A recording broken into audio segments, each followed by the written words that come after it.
Have you ever read a line in a book, especially a famous one, that just stops you in your tracks and makes you go, wait a minute, that doesn't add up? Well, we're about to dive into one of those moments today.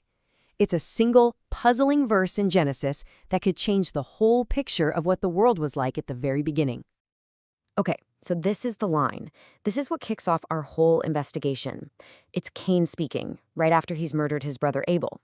God has just banished him, and he is terrified. But think about that for a second.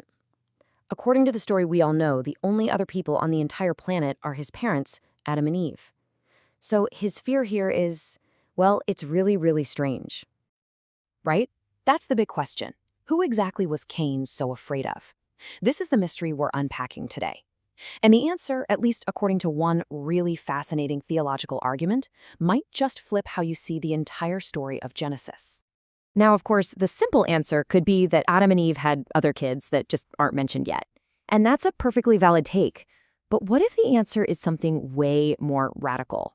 What if the people Cain feared weren't his brothers or sisters at all? To really explore this idea, we have to play a what-if game for a moment. Let's just assume, for the sake of the argument, that people already existed on Earth when Adam was created. Now, we're not saying this is a fact, but let's follow this train of thought and just see where it takes us. So, if these people, let's call them pre-Adamites, were already around, they had to be living under some kind of rule, right? Some kind of world order. And this presents two completely different, totally opposite possibilities for what their world looked like. And here they are, laid out side by side.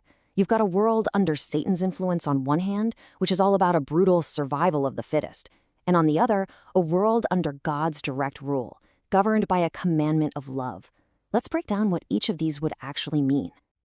So in scenario one, you've got a world of just raw power and instinct.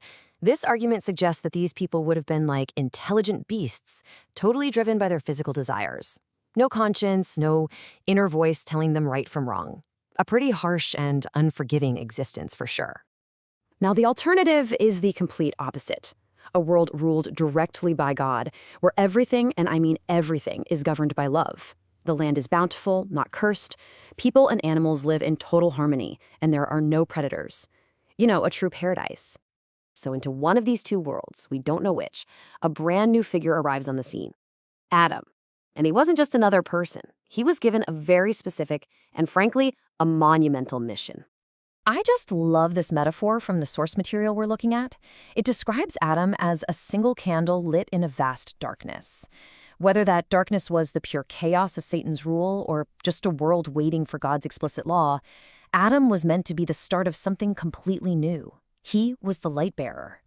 His purpose, according to this argument, was fourfold. 1, he was created to be someone who could directly receive God's word. 2, he was meant to wield God's legitimate authority on earth.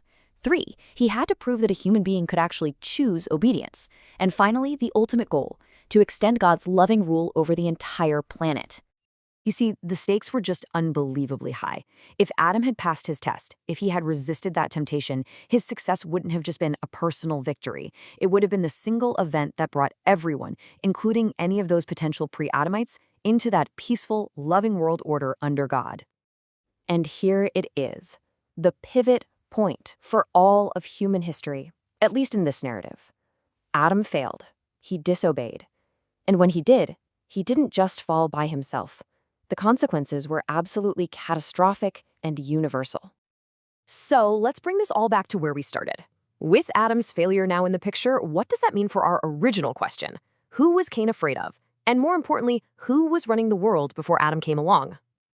All right, so after going through all of this, the two possible worlds, Adam's big mission and his ultimate failure, we're back to our core question. Who was in charge before him? Well, the answer this argument presents is pretty surprising. It turns out the whole mystery becomes a moot point. This line of thinking argues that after Adam failed, trying to figure out who ruled before him is like asking what the weather was like the day before a meteor wiped out the dinosaurs. What came after changed everything so completely that the before just doesn't matter. And here's why. Because Adam's choice had a ripple effect that basically reset the whole world. It didn't matter anymore if some people lived under God's rule and others lived under Satan's.